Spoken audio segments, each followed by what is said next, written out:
सदस्यगण, budget के बाद राज्यपाल अभिभाषण में आपको पर्याप्त अवसर दूंगा। मेरा आपसे निवेदन है, नहीं माननीय अखिलेश जी, आपने संसद की मर्यादा को आप बना के रखे हैं। कभी बजट भाषण के अंदर इस तरीके का नहीं हुआ, ये उचित नहीं है, ये उचित नहीं है। अखिलेश जी प्लीज, मैं आपको मौका दूंगा राज्यपाल अभिभाषण पे, प्लीज। नो, ये तरीका ठीक नहीं है। No,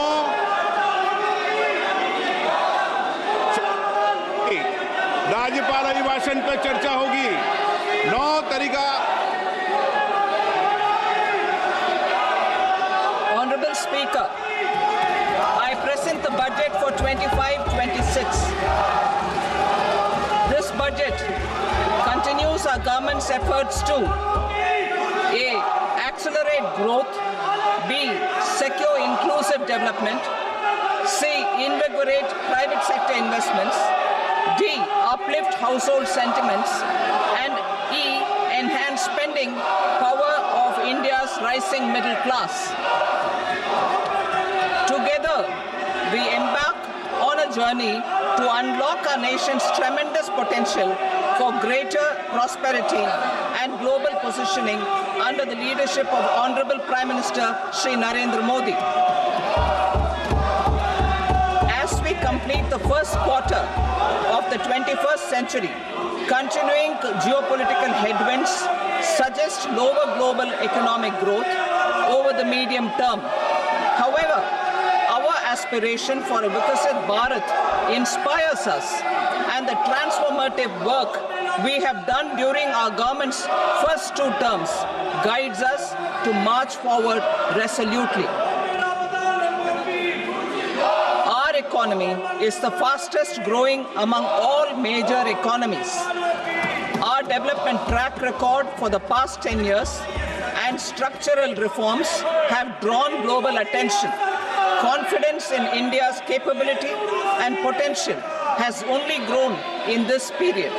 We see the next 5 years as a unique opportunity to realize Sabka Vikas, stimulating balanced growth of all regions. The great Telugu poet and playwright Gurujada Apparao had said, "Deshamante matti kadoy, deshamante manushuloy," meaning a country is not just its soil, a country is its people. In line with this, for us, Vikasit Bharat encompasses zero poverty, 100% quality good school education, access to high quality, affordable and comprehensive health care, 100% skilled labor with meaningful employment, 70% women in economic activities, and farmers making our country the food basket of the world. In this budget, the proposed development measures span 10 broad areas focusing on Garib, youth, Annadata and Nari, spurring agricultural growth and productivity, building rural prosperity and resilience, taking everyone together on an inclusive growth path, boosting manufacturing and furthering Make in India, supporting MSMEs, enabling employment-led development, investing in people, economy and innovation, securing energy supplies, promoting exports and nurturing innovation.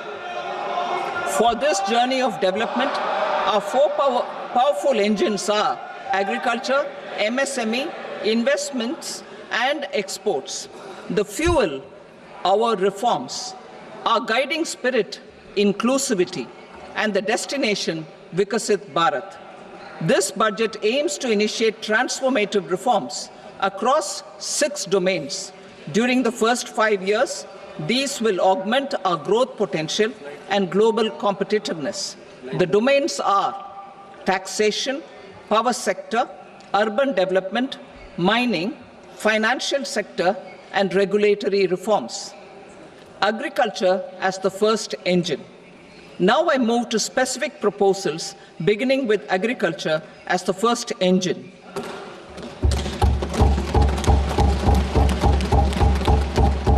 Prime Minister Dhan Dhanya Krishi Yojana, Developing Agri-Districts Program.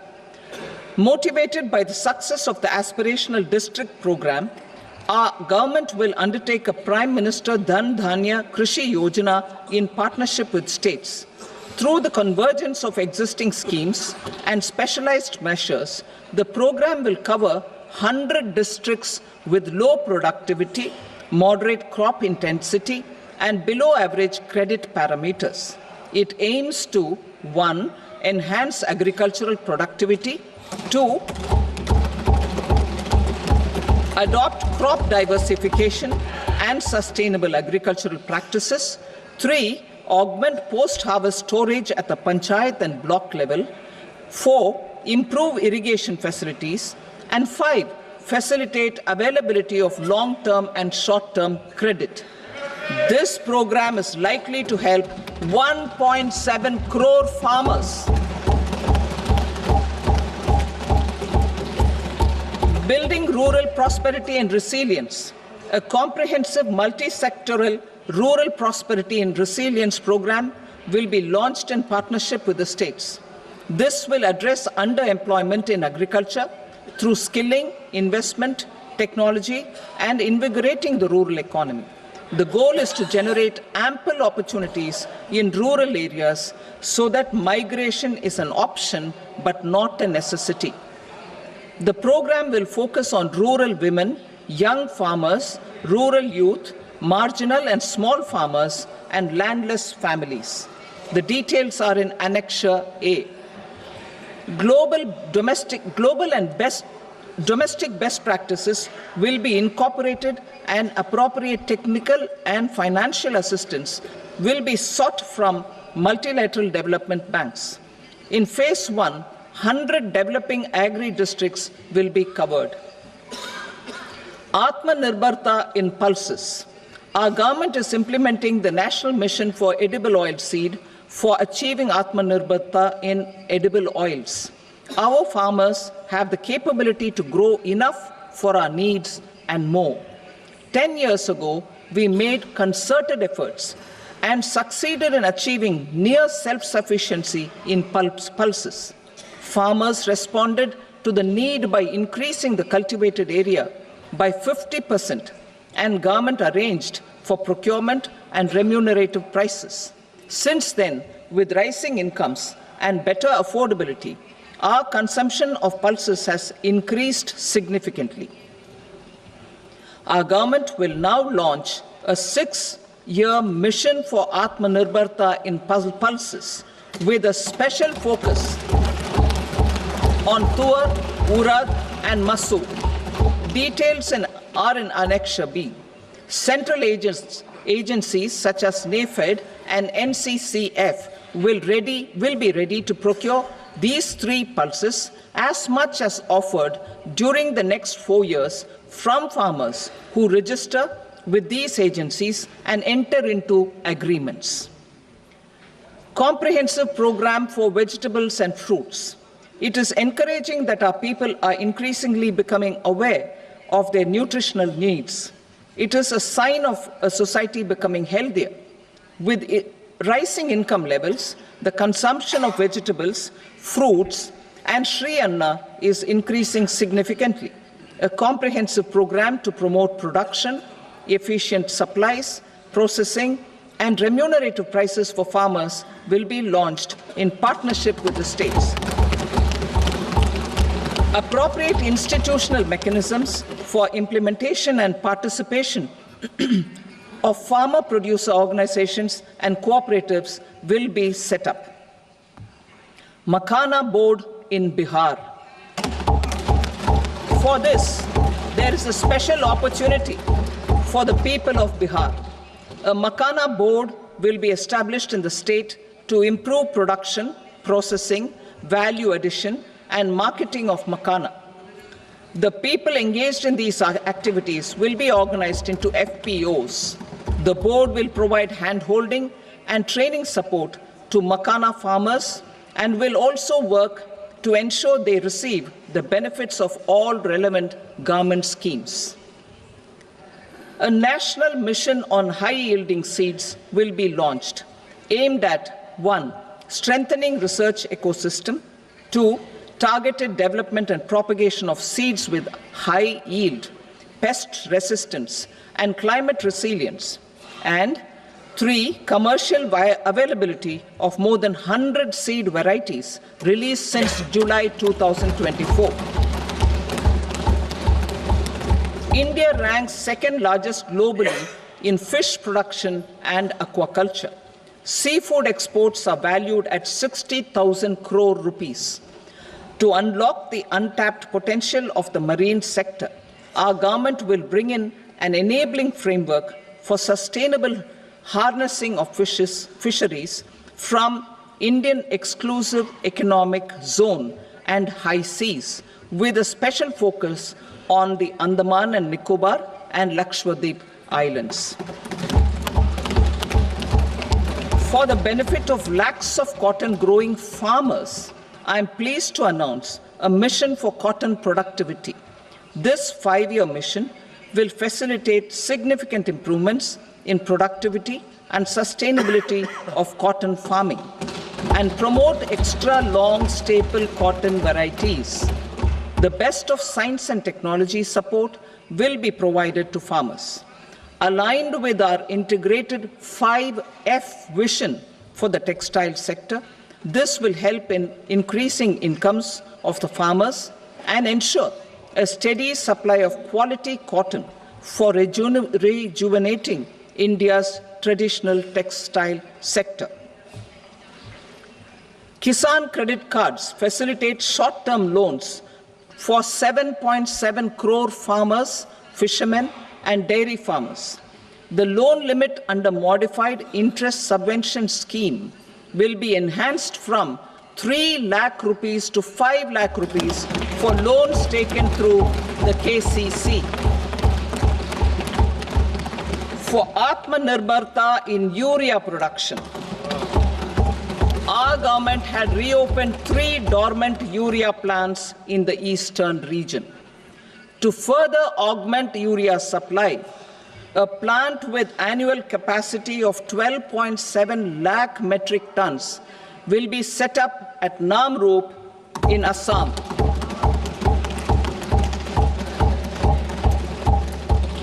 India Post, with 1.5 lakh rural post offices, complemented by the India Post Payment Bank and a vast network of 2.4 lakh Dak Sevaks, will be repositioned to act as a catalyst for the rural economy.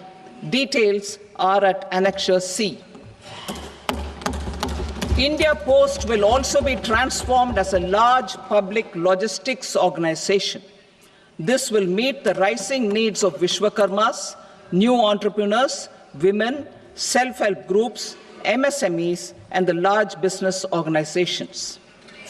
Our government will provide support to NCDC for its lending operations for the cooperative sector. MSMEs as the second engine. Now I move to MSMEs as the second engine, which encompasses manufacturing and services with a focus on MSMEs numbering 5.7 crores. Currently, over 1 crore registered MSMEs, employing 7.5 crore people and generating 36% of our manufacturing, have come together to position India as a global manufacturing hub. With their quality products, these MSMEs are responsible for 45% of our exports. To help them achieve higher efficiencies of scale, technological upgradation, and better access to capital, the investment and turnover limits for classification of all MSMEs will be enhanced to 2.5 and 2 times respectively. This will give them the confidence to grow and generate employment for our youth. The details are given in Annexure D. To improve access to credit, the credit guarantee cover will be enhanced. First, for micro and small enterprises from 5 crore to 10 crore rupees, leading to additional credit of 1.5 lakh crores in the next 5 years. Second, for startups from 10 crore rupees to 20 crore rupees, with the guarantee fee being moderated to 1% for loans in 27 focus sectors which are important for Atmanirbhar Bharat. And for well-run exporter MSMEs, for term loans up to 20 crore rupees. Also for the micro enterprises, we will introduce customized credit cards with a 5 lakh rupee limit for micro enterprises registered on Udyam portal. In the first year, 10 lakh such cards will be issued. Fund of funds for startups. The Alternate Investment Fund, AIFs, for startups have received commitments of more than 91,000 crores rupees. These are supported by the fund of funds set up with the Government of India's contribution of 10,000 crore rupees. Now, a new fund of funds with expanded scope and a fresh contribution of another 10,000 crore rupees will be set up. A new scheme will be launched for 5 lakh women, scheduled castes and scheduled tribes, first-time entrepreneurs. This will provide term loans up to 2 crore rupees during the next 5 years. The scheme will incorporate lessons from the successful Stand Up India scheme. Online capacity building for entrepreneurship and managerial skills will also be organized. Measures for labor-intensive sectors. To promote employment and entrepreneurship opportunities in labor-intensive sectors, our government will undertake specific policy and facilitation measures. To enhance the productivity, quality, and competitiveness of India's footwear and leather sector, a focused product scheme will be implemented. The scheme will support design capacity, component manufacturing, and machinery required for production of non-leather quality footwear, besides the support for leather footwear and products. The scheme is expected to facilitate employment for 22 lakh persons, generate over 4 lakh crore rupees, and exports of over 1.1 lakh crore rupees. Measures for the toys sector. Building on the National Action Plan for Toys, we will implement a scheme to make India a global hub for toys. The scheme will focus on development of clusters, skills, and a manufacturing ecosystem that will create high-quality, unique, innovative, and sustainable toys that will represent the Made in India brand. Support for food processing. In line with our commitment towards Purvodaya, we will establish a National Institute of Food Technology, Entrepreneurship and Management in Bihar. The institute will provide a strong fillip to food processing activities in the entire eastern region. This will result in 1. Enhanced income for the farmers through value addition to their produce, and 2. Skilling entrepreneurship and employment opportunities for the youth. Manufacturing mission, furthering Make in India. Our government will set up a national manufacturing mission covering small, medium, and large industries for furthering Make in India by providing policy support, execution roadmaps, governance, and monitoring framework for central ministries and states. Details are in Annexure E. Given our commitment to climate-friendly development, the mission will also support clean tech manufacturing. This will aim to improve domestic value addition and build our ecosystem for solar PV cells, EV batteries, motors and controllers, electrolyzers, wind turbines, very high voltage transmission equipment and grid scale batteries. Investment as the third engine. Now I move to investment as the third engine, which encompasses investing in people, investing in the economy, and investing in innovation. Investing in people. Saksham Anganwadi and Poshan 2.0.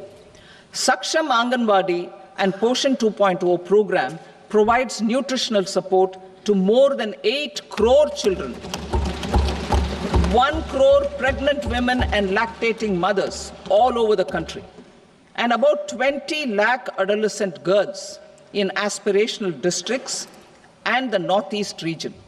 The cost norms for these nutritional support will be enhanced appropriately. Atal Tinkering Labs. 50,000 Atal Tinkering Labs will be set up in government schools in the next 5 years to cultivate the spirit of curiosity and innovation and foster a scientific temper among young minds. Broadband connectivity to government secondary schools and PHCs. Broadband connectivity will be provided to all government secondary schools and primary health centers in rural areas under the BharatNet project. Bharatiya Bhasha Pustak Scheme. We propose to implement a Bharatiya Bhasha Pustak scheme to provide digital form Indian language books for schools and for higher education. This aims to help students understand their subjects better and in their language. National Centers of Excellence for Skilling. Building on the initiative announced in the July 24 budget, 5 national centers of excellence for skilling will be set up with global expertise and partnerships to equip our youth with the skills required for Make for India, Make for the World manufacturing. The partnership will cover curriculum design, training of trainers, and a skills certification framework and periodic reviews. Expansion of capacity in IITs. Total number of students in 23 IITs has increased 100% from 65,000 to 1.35 lakh in the past 10 years.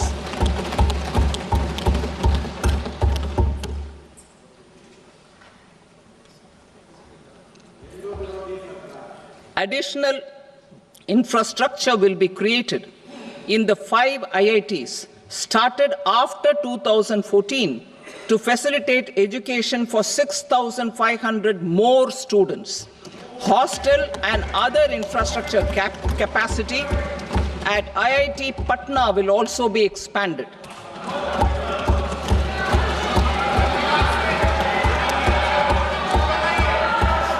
Center of Excellence.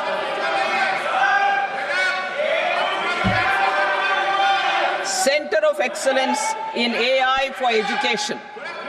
I had announced 3 centers of excellence in artificial intelligence for agriculture, health, and sustainable cities in 2023. Now a center of excellence in artificial intelligence for education will be set up with a total outlay of 500 crores. Expansion of medical education.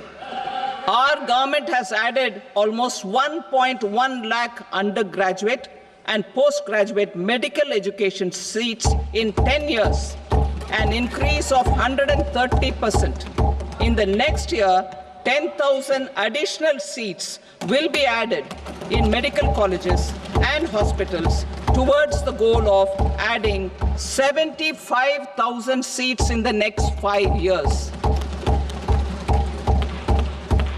Daycare and cancer centers in all district hospitals. Our government will facilitate setting up of daycare cancer centers in all district hospitals in the next 3 years.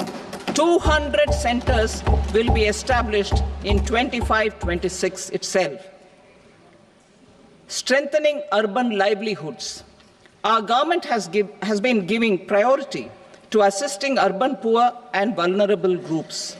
A scheme for socio-economic upliftment of urban workers will be implemented to help them improve their incomes, have sustainable livelihoods, and a better quality of life. PM Swanidhi scheme has benefited more than 68 lakh street vendors, giving them respite from high-interest informal sector loans. Building on this success, the scheme will be revamped with enhanced loans from banks, UPI-linked credit cards with 30,000 rupees limit, and capacity building support. Social Security Scheme for welfare of online platform workers. Gig workers of online platforms provide great dynamism to the new age services economy. Recognizing their contribution, our government will arrange for their identity cards and registration on the e-Shram portal. They will be provided healthcare under PM Jan Arogya Yojana. This measure is likely to assist nearly 1 crore gig workers.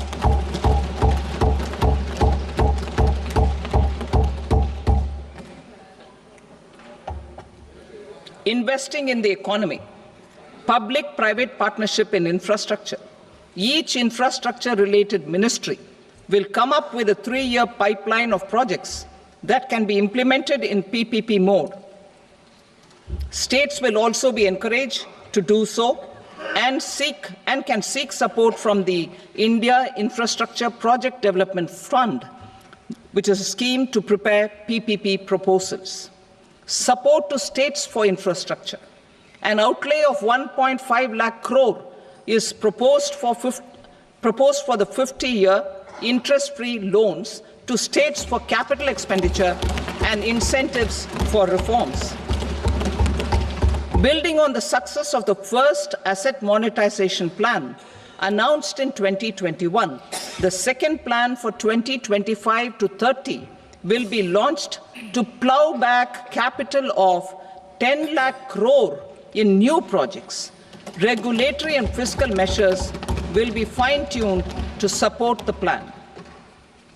Jal Jeevan Mission. Since 2019, 15 crore households representing 80% of India's rural population have been provided access to portable tap water connections. To achieve 100% coverage, I am pleased to announce the extension of this mission until 2028 with an enhanced total outlay. The mission's focus will be on the quality of infrastructure and O&M of rural piped water supply schemes through Jan Bhagidari. A separate MOU or separate MOUs will be signed with the states and union territories to ensure sustainability and citizen-centric water services delivery. Urban sector reforms. Building on the July budget proposals, urban sector reforms related to governance, municipal services, urban land and planning will be incentivized. Urban Challenge Fund. The government will set up an urban challenge fund of 1 lakh crore rupees to implement the proposals for cities as growth hubs, creative redevelopment of cities, and for water and sanitation purposes announced in the July budget. This fund will finance up to 25% of the cost of bankable projects, with a stipulation that at least 50% of the cost is funded from bonds, bank loans, and PPPs. An allocation of 10,000 crore is proposed in 2025-26. Power sector reforms. We will incentivize electricity distribution reforms and augmentation of intra-state transmission capacity by states. This will improve financial health and capacity of electricity companies. Additional borrowing of 0.5% of GSDP will be allowed to states contingent on these reforms. Nuclear energy mission for Vikasit Bharat. Development of at least 100 gigawatt of nuclear energy by 2047 is essential for our energy transition efforts. For an active partnership with the private sector towards this goal, amendments to the Atomic Energy Act and the Civil Liability for Nuclear Damage Act will be taken up. A nuclear energy mission for research and development of small modular reactors with an outlay of 20,000 crore will be set up. At least 5 indigenously developed small modular reactors will be operationalized by 2033. Shipbuilding. The shipbuilding financial assistance policy will be revamped to address cost disadvantages. This will also include credit notes for shipbreaking in Indian yards to promote the circular economy. Large ships above a specified size will be included in the infrastructure harmonized master list. Shipbuilding clusters will be facilitated to increase the range, categories, and capacity of ships. This will include additional infrastructure, facilities, skilling, and technology to develop the entire ecosystem. Maritime Development Fund. For long-term financing for the maritime industry, a Maritime Development Fund with a corpus of 25,000 crore rupees will be set up. This will be for distributed support and promoting competition. This will have up to 49% contribution by the government, and the balance will be mobilized from ports and from private sector. UDAN regional connectivity schemes. UDAN has enabled 1.5 crore middle-class people to meet their aspirations for speedier travel. The scheme has connected 88 airports, and operationalized 619 routes. Inspired by that success, a modified UDAN scheme will be launched to enhance regional connectivity to 120 new destinations and carry 4 crore passengers in the next 10 years. 4 crore additional passengers in the next 10 years. The scheme will also support helipads and smaller airports in hilly, aspirational, and northeast regional districts. Greenfield airports will be facilitated in Bihar to meet the future needs of the state. These will be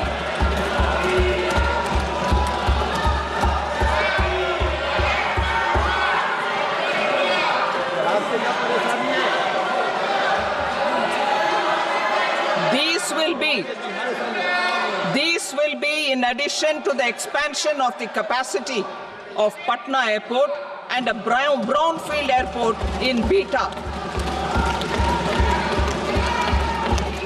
Western Kosi Canal project in Mithilanchal. Financial support will be provided for the Western Kosi Canal ERM project, benefiting a large number of farmers, cultivating over 50,000 hectares of land in the Mithilanchal region of Bihar. Mining sector reforms. Mining sector reforms, including those for minor minerals, will be encouraged through sharing of best practices and institutions of a state mining index. A policy for recovery of critical minerals from tailings will be brought out. Under the special window for affordable and mid-income housing, SWAMI, 50,000 dwelling units in stressed housing projects have been completed and keys handed over to home buyers. Another 40,000 units will be completed in 2025, further helping middle-class families who are paying EMIs on loans taken for apartments while also paying rent for their current dwellings. Building on this success, Swami Fund 2 will be established as a blended finance facility with contribution from the government, banks and private investors. This fund of 15,000 crore rupees will aim for expeditious completion of another 1 lakh units. PM Gati Shakti data for private sector. For furthering PPPs and assisting the private sector in project planning, access to relevant data and maps from the PM Gati Shakti portal will be provided. Tourism for employment-led growth. Top 50 tourist destination sites in the country will be developed in partnership with states through a challenge mode. Land for building key infrastructure will have to be provided by the states. Hotels in these destinations will be included in the infrastructure harmonized list. The following measures will be taken for facilitating employment-led growth. Organizing intensive skill development programs for our youth, including in institutes of hospitality management. Providing mudra loans for homestays. Improving ease of travel and connectivity to tourist destinations.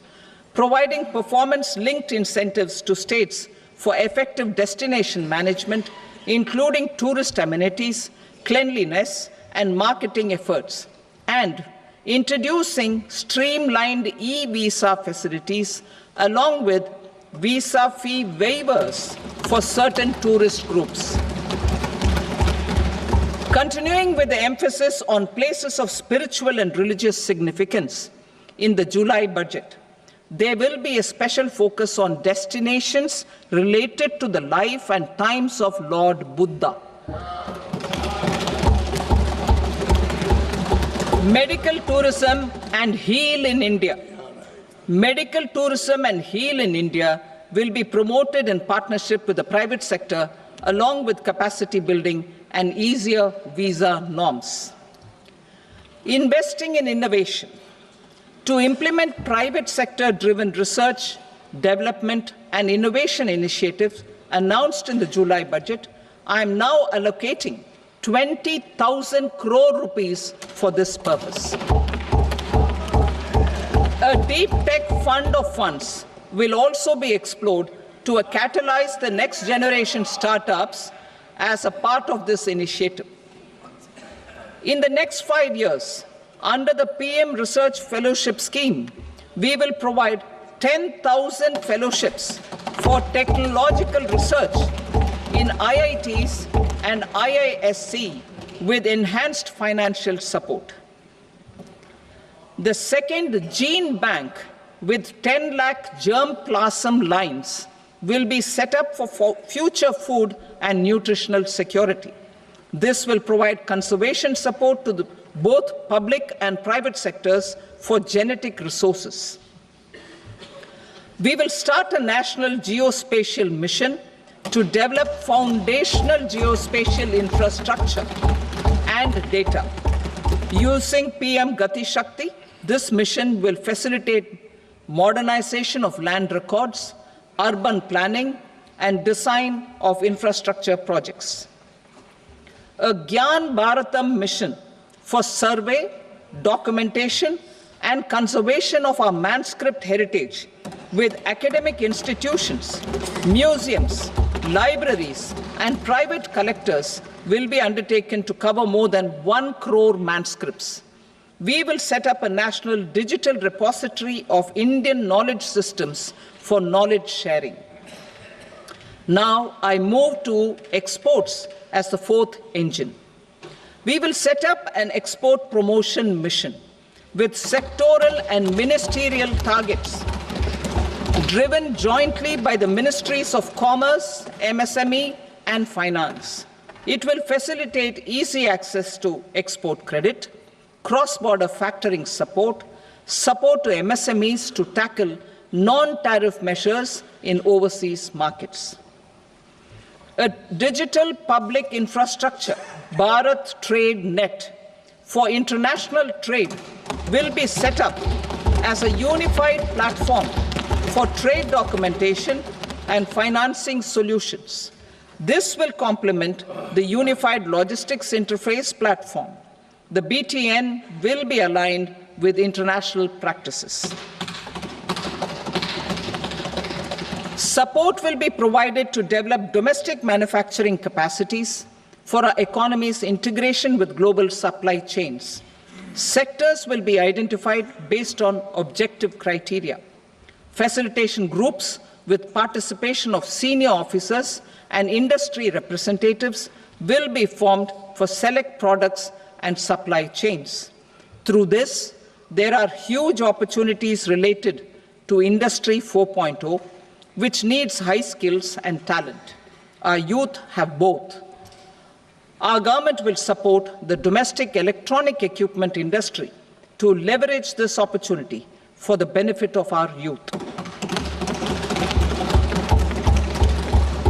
A national framework will be formulated as guidance to states for promoting global capability centers in emerging Tier 2 cities.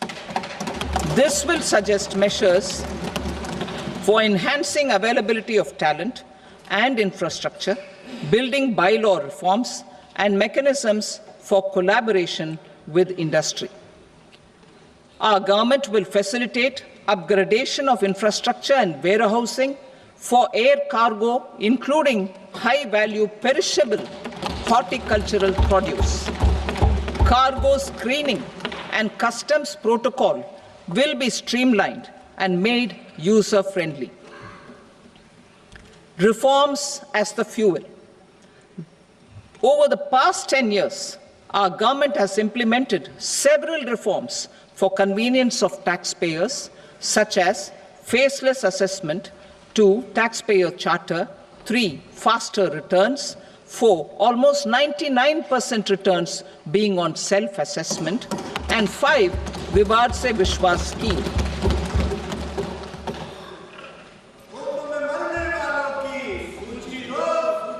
Continuing these efforts, I reaffirm the commitment of the Tax Department to trust first, scrutinize later. I also propose to introduce the new income tax bill next week. I will detail the indirect tax reforms and changes in direct taxes in Part B. Financial sector reforms. The FDI limit for the insurance sector will be raised from 74 to 100%. This enhanced limit will be available for those companies which invest the entire premium in India. The current guardrails and conditionalities associated with foreign investment will be reviewed and simplified. The services of India Post Payment Bank will be deepened and expanded in rural areas. NABFID will set up a partial credit enhancement facility for corporate bonds for infrastructure. Public sector banks will develop Grameen Credit Score framework to serve the credit needs of SHG members and people in rural areas. A forum for regulatory coordination and development of pension products will be set up.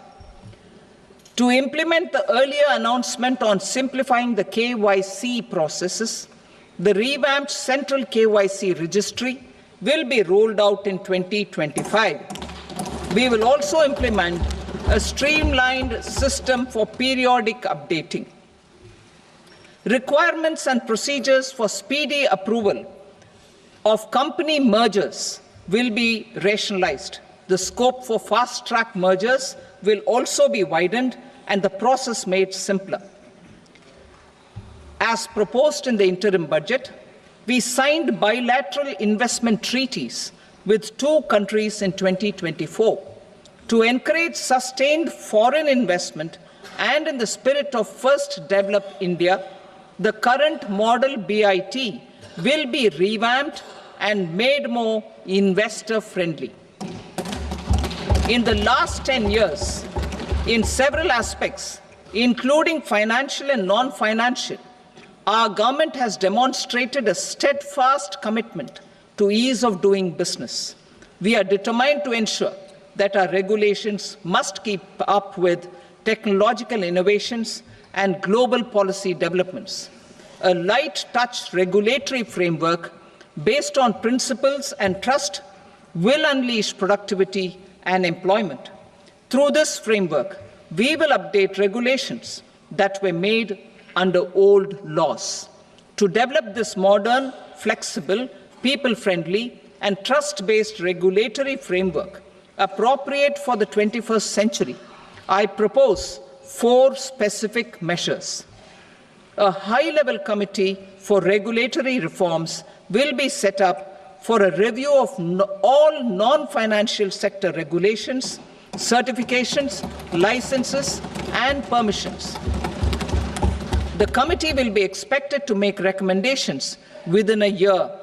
The objective is to strengthen trust-based economic governance and take transformational measures to enhance ease of doing business, especially in matters of inspection and compliances. States will be encouraged to join in this endeavor. An investment friendliness index of states will be launched in 2025 to further the spirit of competitive, cooperative federalism. Under the Financial Stability and Development Council, a mechanism will be set up to evaluate impact of the current financial regulations and subsidiary instructions. It will also formulate a framework to enhance their responsiveness and development of the financial sector. In the Jan Vishwas Act 2023, more than 180 legal provisions were decriminalized. Our government will now bring up the Jan Vishwas Bill 2.0 to decriminalize more than 100 provisions in various laws. I now move to fiscal policy. In the July budget, I had committed to staying the course for fiscal consolidation. Our endeavor will be to keep the fiscal deficit each year such that central government debt remains on a declining path as a percentage of the GDP. The roadmap for the next 6 years has been detailed in the FRBM statement. Revised estimates for 2024-25. The revised estimate of the total receipts other than borrowings is 31.47 lakh crore rupees, of which the net tax receipts are 25.57 lakh crore rupees. The revised estimate of the total expenditure is 47.16 lakh crore rupees, of which the capital expenditure is about 10.18 lakh crore rupees. The revised estimate of the fiscal deficit is 4.8% of the GDP. Budget estimates for 25-26. Coming to 25-26, the total receipts other than borrowings and total expenditure are estimated at 34.96 lakh crore rupees and 50.65 lakh crore rupees respectively. The net tax receipts are estimated at 28.37 lakh crore rupees. The fiscal deficit is estimated to be 4.4% of GDP.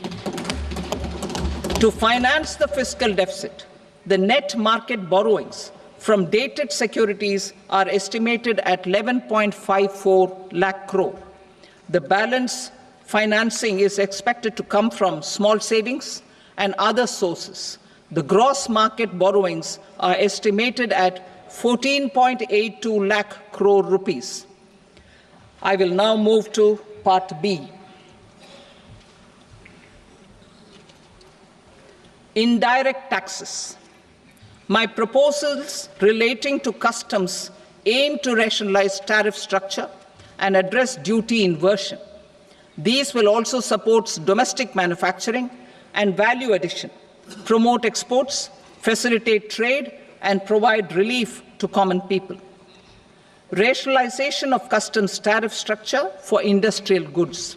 As a part of comprehensive review of customs rate structure announced in July 2024 budget, I propose to 1. Remove 7 tariff rates. This is over and above the 7 tariff rates removed in 23-24 budget. After this, there will be only 8 remaining tariff rates, including 0 rate. 2. Apply appropriate cess to broadly maintain effective duty incidence, except on a few items where such incidence will reduce marginally. 3. Levy not more than 1 cess or surcharge. Therefore, I propose to exempt social welfare surcharge on 82 tariff lines that are subject to a cess. I shall now take up sector-specific proposals. To provide relief to patients, particularly those suffering from cancer, rare diseases, and other severe chronic diseases, I propose to add 36 life-saving drugs and medicines to the list of medicines fully exempted from basic custom duty.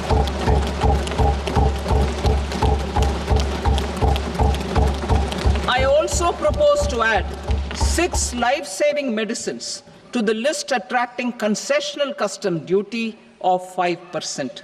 Full exemption and concessional duty will also respectively apply on the bulk drugs for manufacture of the above. Specified drugs and medicines under patient assistance programs run by the pharmaceutical companies are fully exempt from BCD, provided the medicines are supplied free of cost to the patients. I propose to add 37 more medicines along with 13 new patient assistance programs. Support to domestic manufacturing and value addition. Critical minerals. In the July 2024 budget, I had fully exempted BCD on 25 critical minerals that are not domestically available. I had also reduced BCD of 2 other such minerals to provide a major fillip to their processing, especially by MSMEs. Now, I propose to fully exempt cobalt powder and waste, the scrap of lithium-ion battery, lead, zinc, and 12 more critical minerals. This will help secure their availability for manufacturing in India and promote more jobs for our youth. To promote domestic production of technical textile products such as agro-textiles, medical textiles, and geotextiles at competitive prices, I propose to add 2 more types of shuttle-less looms to the list of fully exempted textile machinery. I also propose to revise the BCD rate on knitted fabrics covered by 9 tariff lines from 10 or 20 to 20% or 115 rupees per kg, whichever is higher. Electronic goods. In line with our Make in India policy and to rectify inverted duty structure, I propose to increase the BCD on interactive flat panel display from 10% to 20% and reduce the BCD to 5% on open cell and other components. In 23-24 budget, for the manufacture of open cells of LCD, LED TVs, I had reduced the BCD on parts of open cells from 5% to 2.5%. To further boost the manufacture of such open cells, the BCD on these parts will now stand exempted. Lithium-ion battery. To the list of exempted capital goods, I propose to add 35 additional capital goods for EV battery manufacturing and 28 additional capital goods for mobile phone battery manufacturing. This will boost domestic manufacture of lithium-ion batteries, both for mobile phones and for electric vehicles. Shipping sector. Considering that shipbuilding has a long gestation period, I propose to continue the exemption of BCD on raw materials, components, consumables, or parts for the manufacture of ships for another 10 years.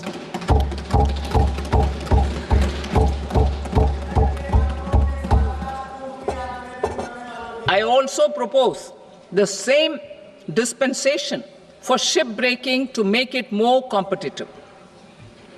Telecommunication. To prevent classification disputes, I propose to reduce the BCD from 20% to 10% on carrier-grade Ethernet switches to make it at par with non-carrier-grade Ethernet switches. Export promotion. To facilitate exports of handicrafts, I propose to extend the time period for export from 6 months to 1 year, further extendable by another 3 months if required. I also propose to add 9 items to the list of duty-free inputs. Leather sector. I propose to fully exempt BCD on wet blue leather to facilitate imports for domestic value addition and employment. I also propose to exempt crust leather from 20% export duty to facilitate exports by small tanners. Marine products. To enhance India's competitiveness in the global seafood market, I propose to reduce BCD from 30% to 5% on frozen fish paste, surimi, for manufacture and export of its analog products. I also propose to reduce BCD from 15% to 5% on fish hydrolysates for manufacture of fish and shrimp feed. In July 2024 budget, to promote development of domestic MROs for aircraft and ships, I had extended the time limit for export of foreign origin goods that were imported for repairs from 6 months to 1 year and further extendable by 1 year. I now propose to extend the same dispensation for railway goods. Time limit for provisional assessment. Presently, the Customs Act 1962 does not provide any time limit to finalize provisional assessments, leading to uncertainty and cost to trade.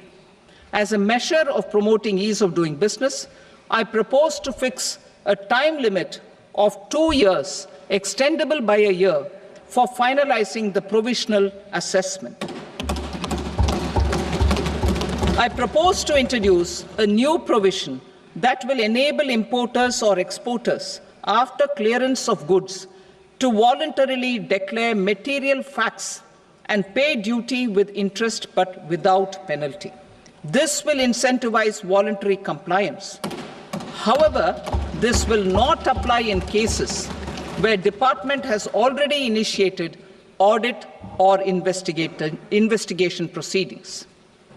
For industry to better plan their imports, I propose to extend the time limit for the end use of imported inputs in the relevant rules from 6 months to 1 year.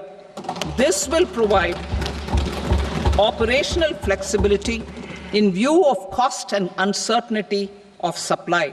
Further, such importers will now have to file only quarterly statements instead of a monthly statement.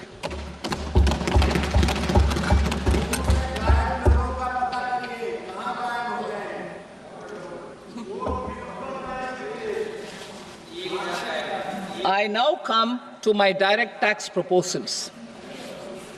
In Part A, I have briefly underlined taxation reforms as one of key reforms to realize our vision of Vikasit Bharat. In respect of criminal law, our government had earlier ushered in Bharatiya Nyaya Sanhita, replacing Bharatiya Danda Sanhita. I am happy to inform this august House and the country that for new income tax bill, will carry forward the same spirit of Nyaya in its drafting as well. The new bill will be clear and direct in text, with close to half of the present law in terms of both chapters and words. It will be simple to understand for taxpayers and tax administrators, leading to tax certainty and reduced litigation. Reforms, however, are not a destination. They are means to achieve good governance for our people and economy. Providing good governance primarily involves being responsive.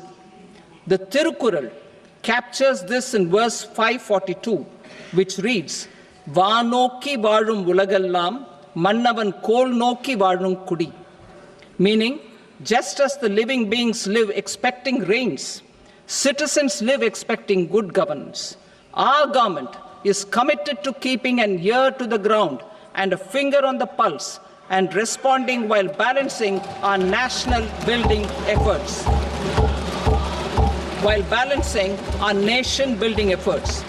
The following measures will detail just how our government will, under the guidance of PM Modi, has taken steps to understand and address. I repeat that sentence, sir. The following measures will detail just how our government, under the guidance of PM Modi, has taken steps to understand and address the needs voiced by our citizens. My tax proposals are guided by this spirit. The objectives of my proposals are as follows. Personal income tax reforms with special focus on middle class. Rationalization of TDS and TCS for easing difficulties. Encouraging voluntary compliance. Reducing compliance burden. Ease of doing business. Employment and investment. I will come to my proposal on personal income tax towards the end.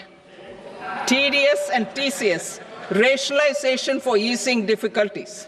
I propose to rationalize tax deduction at source, TDS, by reducing the number of rates and thresholds above which TDS is deducted. Further, threshold amounts for tax deduction will be increased for better clarity and uniformity. The limit for tax deduction on interest for senior citizens is being doubled from the present 50,000 rupees to 1 lakh rupees. Similarly, the annual limit of 2.40 lakh rupees for TDS on rent is being increased to 6 lakh rupees. This will reduce the number of transactions liable to TDS, thus benefiting small taxpayers receiving small payments. The threshold to collect tax at source, the TCS, on remittances under RBI's liberalized remittance scheme, the LRS, is proposed to be increased from 7 lakh to 10 lakhs. I also propose to remove TCS on remittances for education purposes, where such remittances is out of a loan taken from a specified financial institution. Both TDS and TCS are being applied on any transaction related to sale of goods.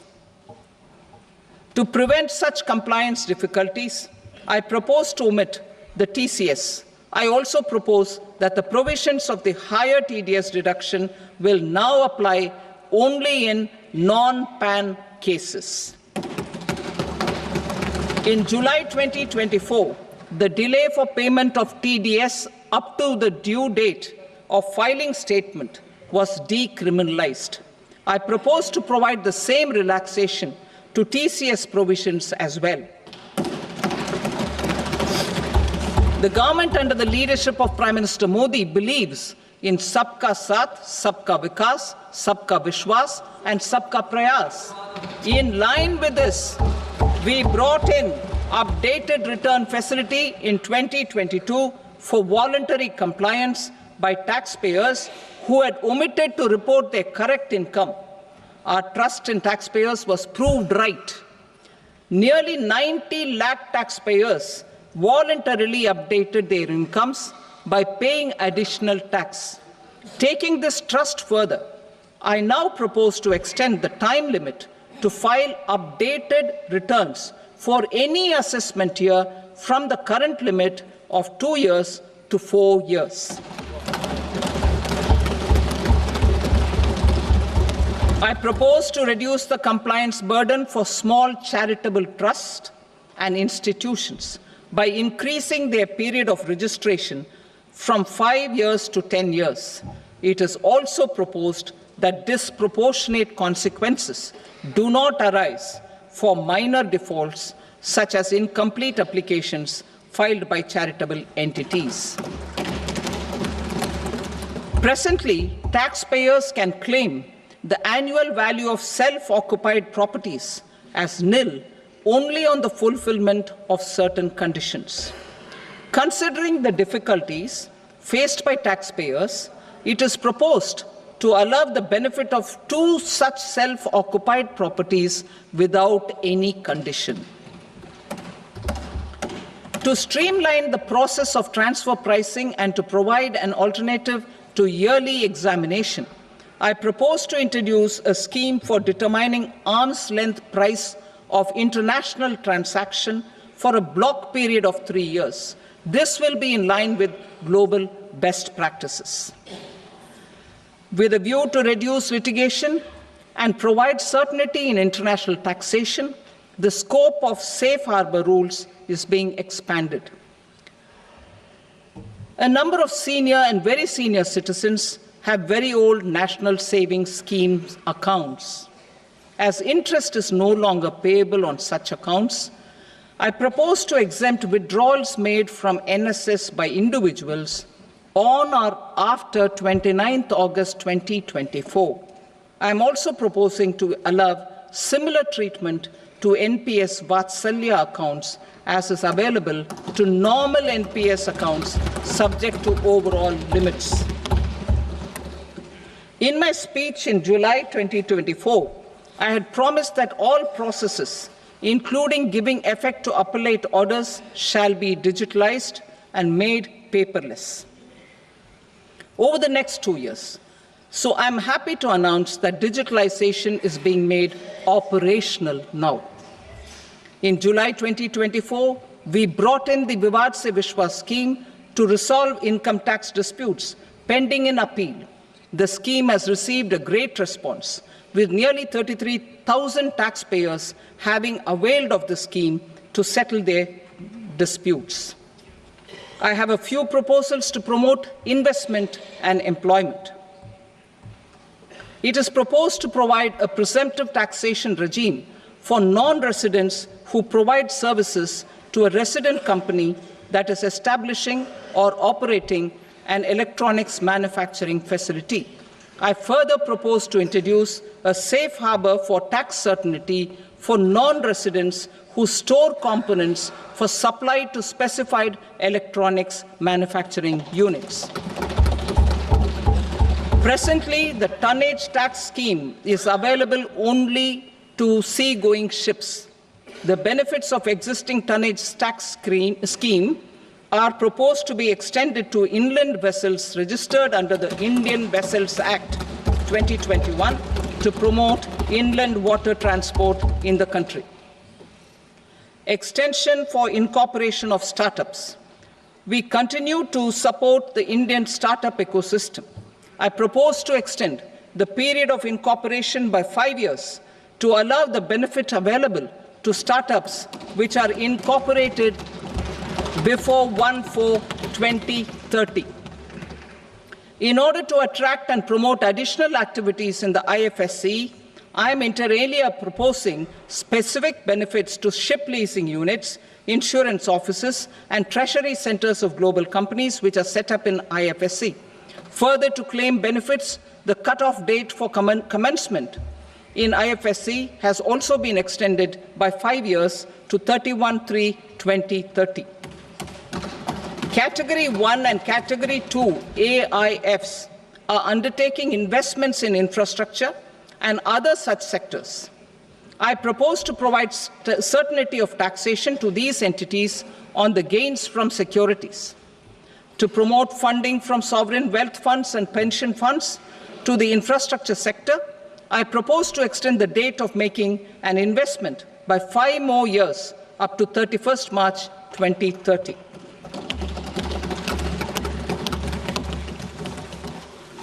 Personal income tax reforms with special focus on middle class. Democracy, demography, and demand are the key support pillars in our journey towards Vikasit Bharat. The middle class provides strength for India's growth. This government, under the leadership of Prime Minister Modi, has always believed in the admirable energy